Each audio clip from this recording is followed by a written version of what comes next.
José, Padre amoroso de mi Señor Jesús, Dios te exalta por ser su siervo más humilde. San José, la Iglesia aclama tu divina protección. Ven y llévanos a su reino de amor. José, hijo de David, justo y fiel esposo de la Virgen María, Dios te eligió para ser su custodio. Mejores brazos no encontró el Señor. San José, Padre amoroso de mi Señor Jesús, Dios te exalta por ser su siervo más humilde. San José, la Iglesia aclama tu divina protección. Ven y llévanos a su reino de amor. Tu ejemplo fuerte de un gran amor a Dios, paciente y noble, prudente y casto Señor, Dios en ti virtudes derrochó. San José, Padre amoroso de mi Señor Jesús, Dios te exalta por ser su siervo más.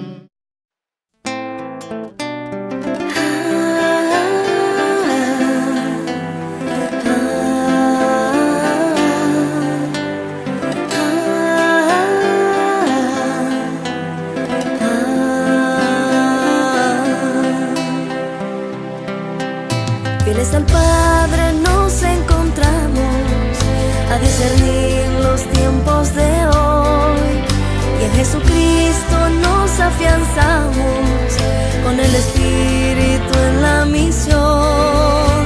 50 años peregrinando van las ovejas tras su pastor, su voz profética resonando, es necesaria la conversión.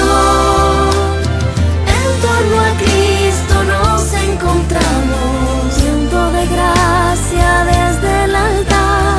No nos detienen fuerzas humanas para este sínodo celebrar. Muy buenos días, mis buenos hermanos. Es un placer volver otra vez a sus hogares, llevando este mensaje eucarístico en ocasión del Año de la Fe. Y esta expresión, la más viva de nuestra adhesión de fe en forma inmediata y concreta, como es la Eucaristía. La Eucaristía que nos lleva justamente a hacer la vida, porque la Eucaristía es una misión que se nos da, una tarea que cumplir. No muere en el templo, debe ser llevada a la vida.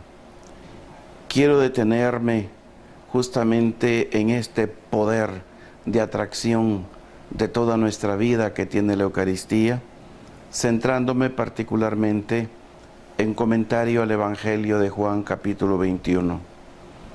Pero parto de el cierre de la primera parte del Evangelio de Juan, que es llamado por los expertos el libro de los signos, que termina en el capítulo 12.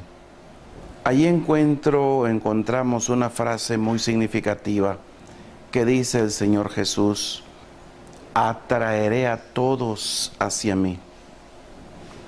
Aunque el contexto no se refiere directamente a la Eucaristía, sin embargo, leída esta frase en su contexto, que está marcado por los versos 20 al 36, puede ayudar a comprender el sentido profundo, porque ilustra la energía interior de la Pascua, de la que la Eucaristía es la manifestación y la actuación. ¿Qué nos dice a partir del verso 20 este capítulo 12?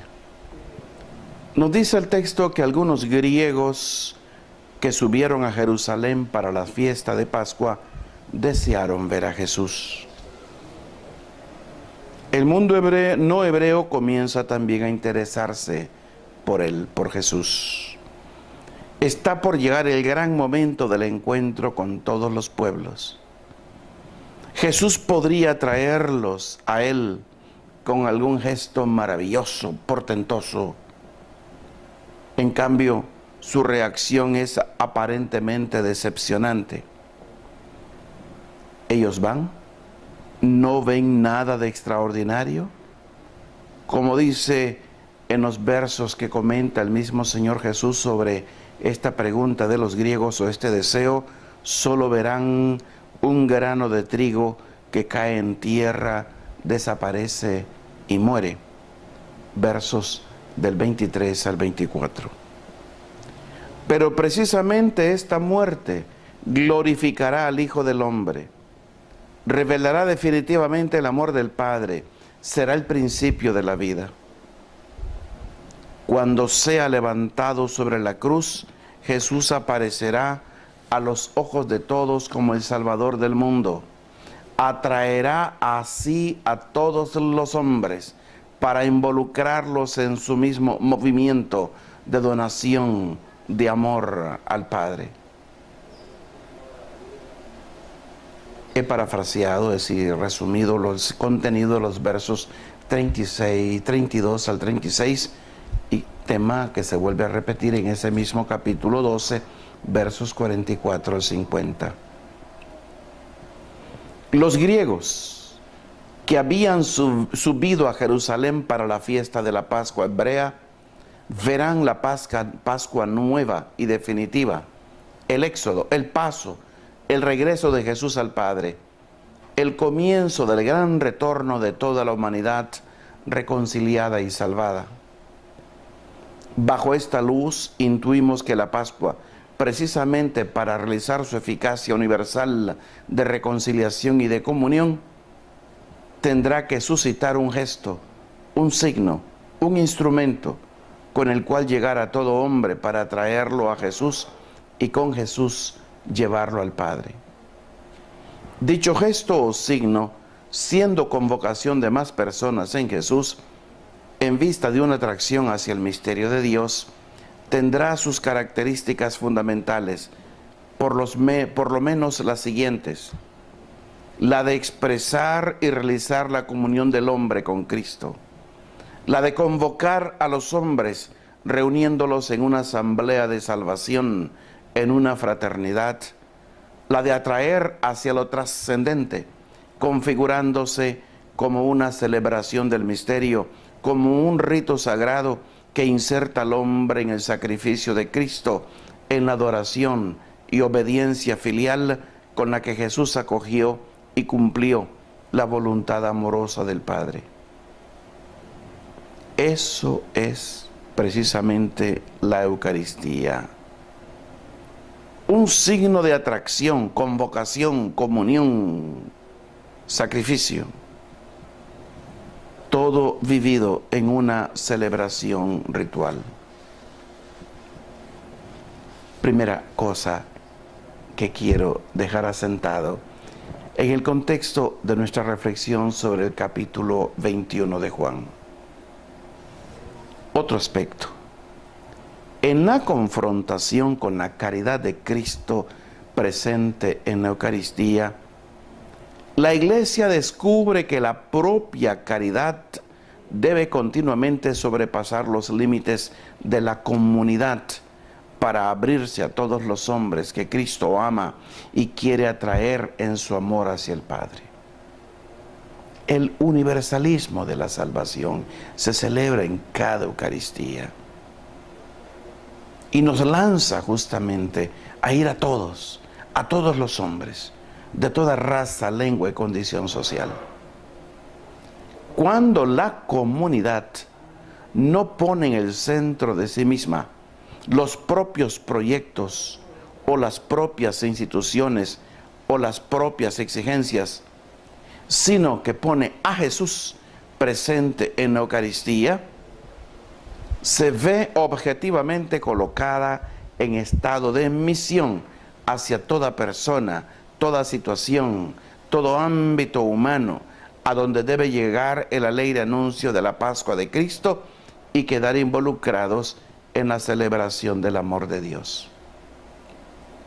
Además, la confrontación con la Eucaristía no solo renueva continuamente en la conciencia de la Iglesia la exigencia de la misión, sino que indica también su ley fundamental. La Iglesia, decía el gran Papa Juan Pablo II, existe en la historia para evangelizar. No hay otra razón de ser de su presencia, de su existencia en la historia. Es su ley fundamental, evangelizar, llevar esta buena nueva de la salvación traída en la sangre de Cristo. Es la ley que justamente ilustra el capítulo 21 de Juan a propósito de la misión de Pedro y la misión del discípulo predilecto. Me estoy refiriendo a los versos 17 al 25. Es decir, la ley del testimonio. Ser testigos de esta verdad de amor. Se trata de mostrar a los hermanos una vida que realmente está atraída por el amor de Cristo hacia el Padre y que encuentra en esta atracción una particular plenitud humana. Las necesidades de los hermanos no son el criterio último de la misión. Me explico. Alguien se mete a sacerdote, a religiosa o religiosa, no es para servir al prójimo, no es para ir a sanar heridas, no es para promover el desarrollo. Oigan, mis buenos hermanos, no hace falta tanto sacrificio, renunciar a derechos legítimos como personas humanas, a tener una mujer a la cual amar, procrear sus propios hijos, tener sus propios ámbitos, su metro cuadrado personal. No hace falta hacer voto de pobreza, castidad y obediencia para evangelizar. Para hacer esta obra social, por así decir. El amor de Dios se traduce justamente en obras de caridad. Pero lo fundamental,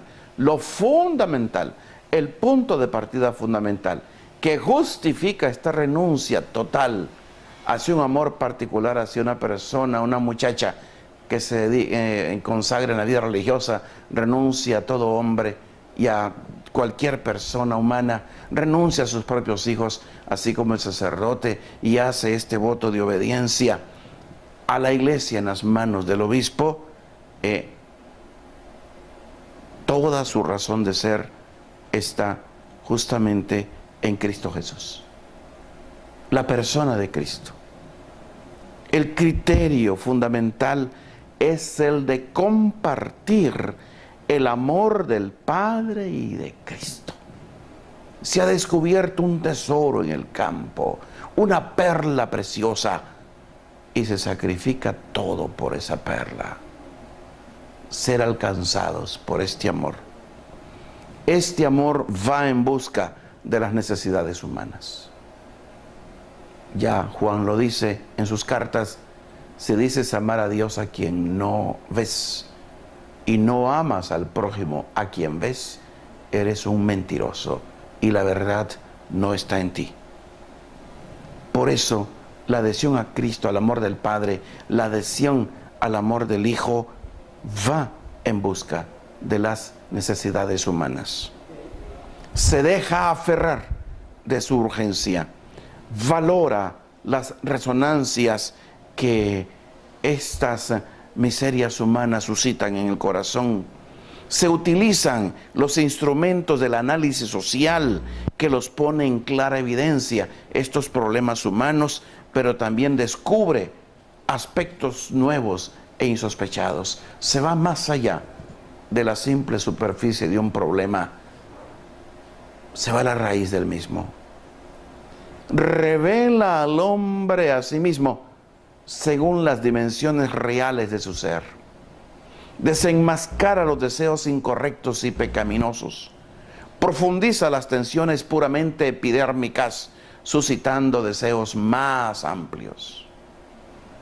Por eso algunos rechazan el Evangelio, que anuncia justamente un testigo comprometido, una comunidad comprometida.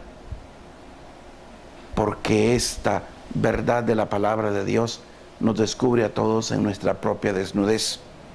Y hay algunos que se tapan sus vergüenzas para no verse a sí mismos como son. El Evangelio abre el corazón y las obras del hombre a la presencia de Dios en la historia. Él está actuando, Él es el Señor de la historia, y aquí y ahora, en nuestra sociedad, Él está actuando, aunque parezca que esto no es verdad, que caprichos humanos, que un misterio de iniquidad es el que nos domina a todos y nos enceguece. La potencia de Dios regenera las energías más hermosas, y Él está vivo. Ese es el análisis que quiero hacer con ustedes desde el capítulo 21. El análisis de nuestras dificultades respecto de la Eucaristía nos lleva a acercarnos a su misterio sin anticipar ideas, esquemas, proyectos que nos impiden captar su plenitud. Por lo tanto, deberíamos volver a meditar sobre todo lo que la doctrina católica nos enseña sobre la Eucaristía. Una reflexión sobre la Eucaristía tiene como fundamento una reflexión sobre el singularísimo acontecimiento de Jesucristo y como fruto una reflexión sobre la comunidad cristiana. Pero más ampliamente exige al comienzo una reflexión sobre el hombre, abierto al misterio, y al final una reflexión sobre el testimonio del amor de Dios al hombre de hoy. La reflexión tiene presente como cuadro de referencia el capítulo 21 del Evangelio de Juan. La narración de la aparición de Jesús a algunos de los discípulos después de la infructuosa pesca en el lago. En su desarrollo narrativo, condensa los temas principales de la historia de la salvación. Comienza la narración con una sugestiva descripción de la condición humana. De fondo está la oscuridad de la noche, que termina en la luz matutina. Pero es una luz todavía incierta, que no permite una visión nítida de las cosas. En relación con esta situación ambiental está la situación espiritual de los discípulos. Parten con el gesto audaz y seguro expresado en la propuesta de Pedro, según dice el verso 3 de ese capítulo 21, voy a pescar. Pero ¿qué pasa? No pescan nada. Palpan con la mano que no hay una identidad plena y cierta entre los bienes que el hombre pretende y los bienes que efectivamente alcanza. En la búsqueda de la felicidad y de la alegría, la libertad humana debe contar con los factores extraños a ella. Debe poner en programa también la espera, la paciencia, el fracaso. Debe aprender a esperar, a pedir, a acoger. Lo que los discípulos buscaron en vano con la fatiga infructuosa de la noche, Jesús se lo concede milagrosamente. Él llena el vacío que separa el deseo humano de su objeto. El gesto milagroso incita a los discípulos a preguntarse quién es el misterioso personaje que ha aparecido en la orilla del lago. Pero el milagro suscita un camino de fe, el camino que el discípulo predilecto recorre con los pasos rápidos del corazón y que Pedro recorre nadando sobre las olas del lago. El punto crucial de este camino está en reconocer que el Jesús resucitado, que satisface los deseos del hombre, es también Jesús, el Jesús crucificado, que ha confiado al Padre el cumplimiento de los propios deseos. Ha uniformado su voluntad con la voluntad del Padre. Ha aceptado perder la propia vida sobre la cruz para cumplir la misión de proclamar al hombre pecador y alejado de Dios que el Padre no lo abandona al fracaso, no lo rechaza aunque esté rechazado, más aún le dona su propio Hijo para demostrarnos que ni siquiera el pecado impide a Dios amar al hombre y atraerlo así en un gesto de perdón que vence al pecado y a la muerte. Todo esto se encuentra implícitamente en el grito del discípulo predilecto que rompe el silencio de la mañana dándole un codazo a Pedro. Es el Señor. Verso 7. Esta expresión, es el Señor, en efecto, recuerda las profesiones de fe de la iglesia primitiva. Jesús, que se ha humillado en la muerte, obediente al Padre y por amor a los hombres, ha sido glorificado por el Padre y ha sido proclamado Kyrios, Señor, es decir, el que lleva plenamente en sí la fuerza del amor y de salvación que es propia de Dios mismo. En el verso 18 de ese mismo capítulo 21 leemos, una vez que ellos llegan a la barca, a la orilla con la barca, dice, Jesús entonces se acercó, tomó el pan y se lo dio a ellos. Les tenía en unas brasas un pescado asado y pan. Qué hermoso gesto para con sus discípulos, para con su iglesia, de parte del resucitado. Esta comunión de mesa entre Jesús y los suyos, aunque no es una Eucaristía propiamente dicha, retoma el vocabulario eucarístico del Nuevo Testamento y nos invita a reflexionar sobre la cena y sobre la Eucaristía.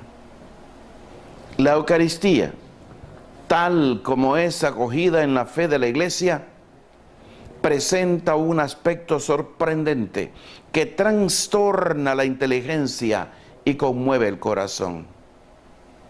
Estamos ante uno de estos gestos abismales del amor de Dios, ante los cuales la única actitud posible al hombre es la de una rendición de adoración llena de ilimitada gratitud. La Eucaristía no es solo, como ya se dijo, la modalidad querida por Jesús para hacer perennemente presente la eficacia salvífica de la Pascua. En ella no está solamente presente la voluntad de Jesús que instituye un gesto de salvación. En ella está presente simplemente, pero cuántos misterios en esta simplicidad. En ella está presente simplemente Jesús mismo. En la Eucaristía Jesús se entrega a nosotros. Solamente Él puede darse a nosotros, Él mismo, como don, porque solamente Él es una sola cosa con el amor infinito de Dios que puede hacer cualquier cosa. Claro está que hay que tener en cuenta los instrumentos humanos de los que Jesús se sirve. Dios ha querido, al relacionarse con nosotros, usar de medios humanos. Pero todo esto lo recorre y sobrepasa una novedad absoluta. Es tal la fuerza de comunión manifestada y actuada en el sacrificio de la cruz, que ella hace presente en la Eucaristía a Cristo mismo, en el acto de donarse al Padre y a los hombres para permanecer siempre con ellos. Jesús, que ya de muchas maneras atrae así a la iglesia con la fuerza de su espíritu y de su palabra, suscita en la iglesia la voluntad de obedecer a su mandato cuando Él dice: hagan esto en memoria mía. Y cuando la iglesia, en la humildad y en la sencillez de su fe, obedece a este mandato, Jesús, con el poder de su espíritu, de su palabra, lleva la atracción de la iglesia así al nivel de una comunión tan intensa que se convierte en auténtica y real presencia de Él mismo en la iglesia. El pan y el vino se convierten realmente, por misteriosa transformación que se llama transubstanciación, en el cuerpo entregado y en la sangre derramada sobre la cruz. En los signos convivales del comer, beber, festejar, se realiza la comunión real de los creyentes con el Señor. La Eucaristía se presenta así como la manera sacramental con que el sacrificio pascual de Jesús se hace perennemente presente en la historia, abriendo a todos los hombres la entrada a la viva y real presencia del Señor. Se trata de prodigios que florecen sobre este prodigio de inagotable amor que es el misterio pascual.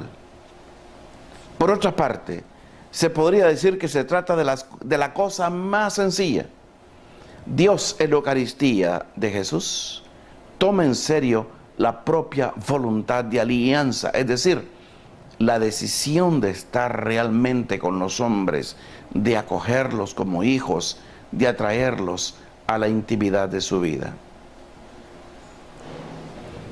Pero permítanme ir más adelante en el comentario a este capítulo 21. En el verso 15 leemos: cuando comieron, dijo Jesús a Simón Pedro: Simón, hijo de Juan, ¿me amas más que estos? Apacienta mis ovejas. Estas palabras nos invitan a profundizar la relación entre Eucaristía e Iglesia. Por una parte, la Eucaristía se celebra en la Iglesia y desde la Iglesia. Sucede solamente dentro de la fe de la Iglesia, que es fiel al mandamiento de Jesús. Por otra parte, la Eucaristía, en cuanto presencia perenne de la Pascua, es la que hace la Iglesia. Bien, para comprender estos dos aspectos debemos pensar en la atracción con la que Jesús constituye y reúne a su alrededor a la Iglesia mediante el Espíritu Santo y la palabra. Para tener una idea sencilla y concreta de esta atracción, volvamos a este capítulo 21 del cuarto Evangelio. Pensemos en la triple profesión de amor por parte de Pedro, que nos describe los versos 15 al 17.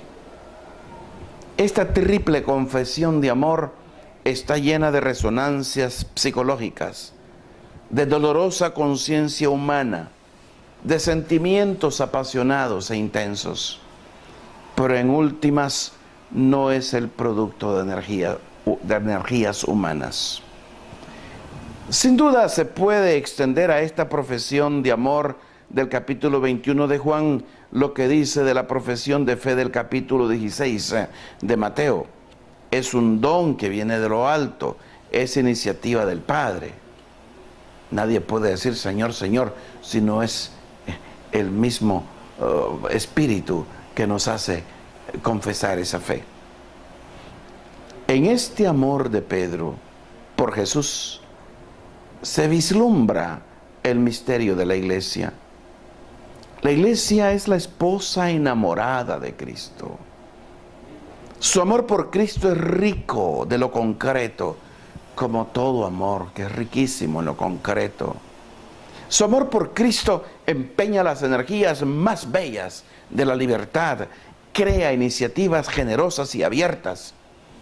Pero la iglesia sabe que puede amar porque es amada. Por lo demás, en todo auténtico amor vibra un impulso de confianza. Por lo tanto, el cristiano se deja amar de Cristo y hace consistir su amor en la respuesta fiel al amor de Jesús. La Eucaristía es precisamente la realización de esta fidelidad. Hablemos pues de esta fidelidad de la iglesia. Y en la persona de aquel que es el fundamento en esta tierra, Pedro, y los sucesores de Pedro, los obispos, en modo especial el obispo de Roma. Para ello partamos de Lucas 9:20, recurriendo al paralelo en Marcos, porque Lucas nos presenta la confesión de Pedro, pero no la desconfesión de Pedro cuando quiere impedir a Jesús elegir su camino. En Marcos 8:29 Jesús afirma: ¿y ustedes quién dicen que soy yo?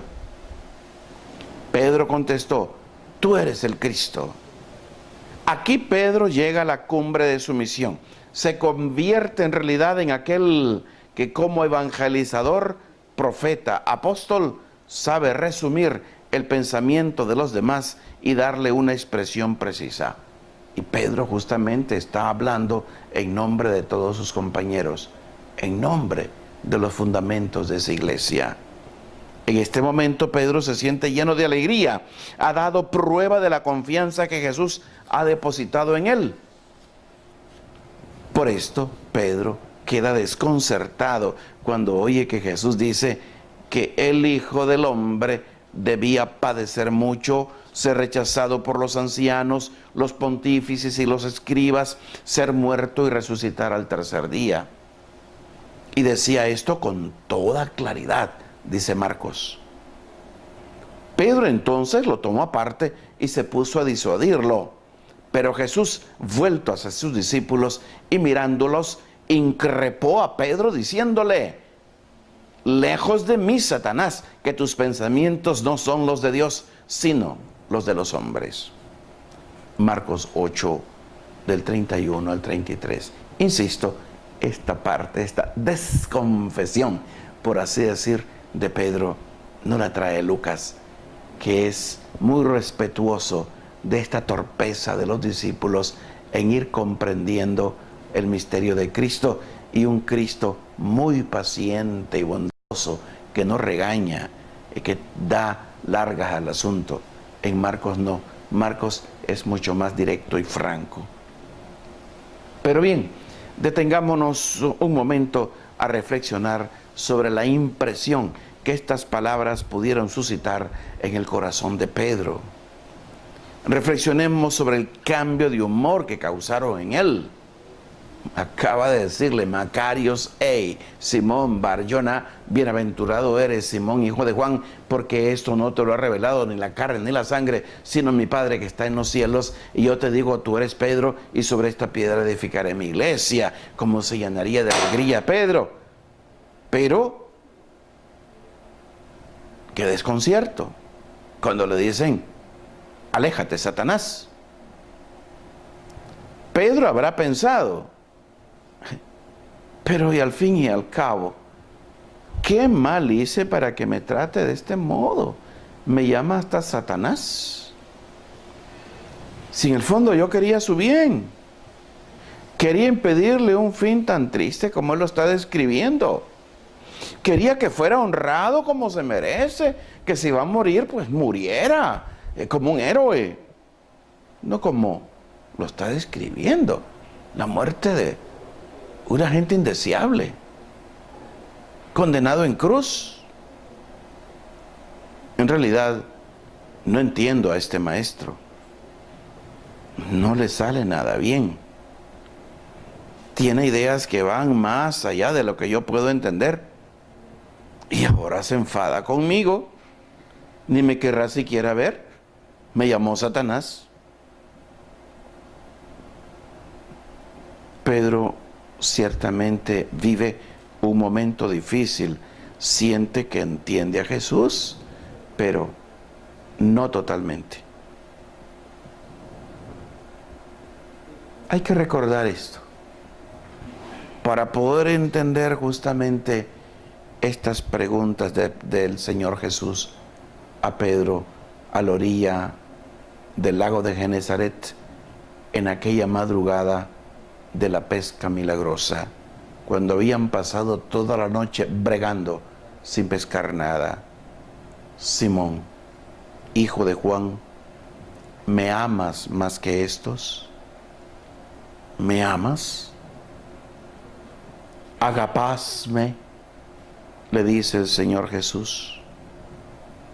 ¿Me amas con un amor de benevolencia, a pesar de que yo no estuve a la altura de tus expectativas, que yo fui piedra de escándalo para ti, y hasta llegarse a decir, no conozco a ese hombre? ¿Eres mi amigo, Pedro? Estas palabras repetidas 3 veces por Jesús y precedidas 3 veces por el lativo Simón Bar Jona, Simón, hijo de Juan, son la premisa a la misión pastoral. Apacienta mis corderos, apacienta mis ovejas, apacienta mis corderos.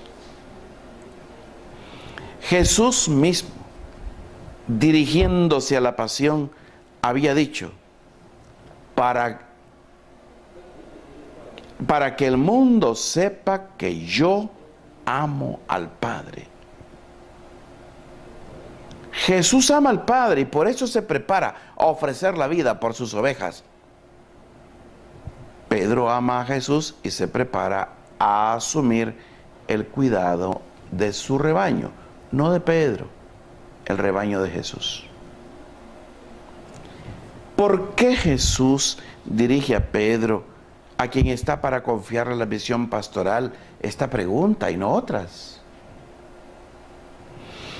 Podemos imaginar muchas otras preguntas idóneas que Jesús hubiera podido hacer a Pedro. Por ejemplo, Simón, hijo de Juan, ¿eres consciente, Pedrito, de la responsabilidad que asumes?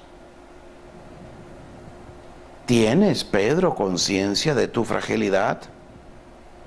¿Sabes, Simón, hijo de Juan, que es difícil llevar el peso de los demás? ¿Sabes que se puede llegar hasta el grito de Moisés? Más bien hazme morir, que yo no vea mi desgracia. Hasta ese punto Moisés sentía el peso, la responsabilidad que se le había confiado. ¿Lo recuerdas, Pedro? ¿Tomas conciencia? Simón, hijo de Juan, ¿sabes que no debes predicarte a ti mismo, sino a Cristo nuestro Señor? ¿Te das cuenta de los que están a tu alrededor? Los pobres, los enfermos, los necesitados, las personas solas que hay que ayudar. ¿En dónde encontrarás el pan para darle a tanta gente? Bueno, todas estas preguntas y muchas más son muy importantes. Pero Jesús las resume todas en una sola pregunta, esencial, repetida con 2 verbos distintos en griego para indicar los diversos matices del amor y de la amistad. Simón Bar Jona, agapasme. alecinos verdaderamente fileisme.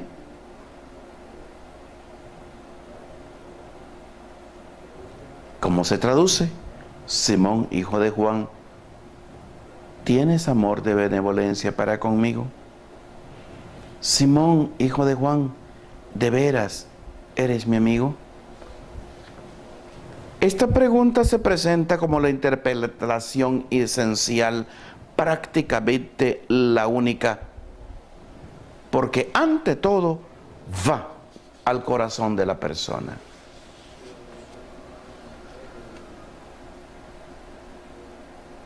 Y estas son las preguntas que nos lanza el amor en la Eucaristía.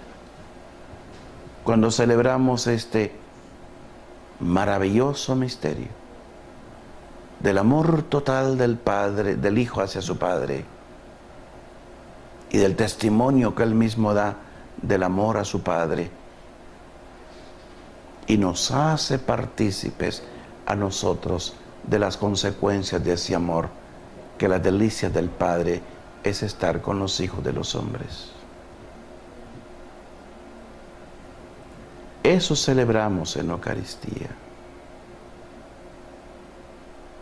No es recordar un pasado, es entrar, dejar espacios para que en nuestro tiempo, que está constituido por ritmos, por procesos, por un pasado, un presente y un futuro, entre en este tiempo tan estrecho, siempre estrecho, corto, limitado, pobre, toda la infinita riqueza del tiempo de Dios, su eternidad, su presente siempre activo, cálido, eficaz, cercano, creador, que llena de alegría y de esperanza. Que así sea.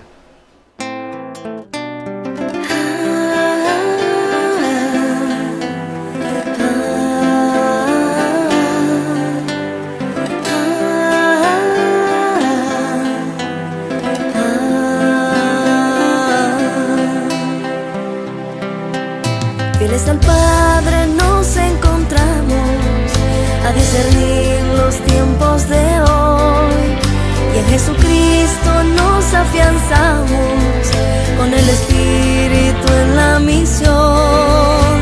50 años peregrinando van las ovejas tras su pastor, su voz profética resonando, es necesaria la conversión.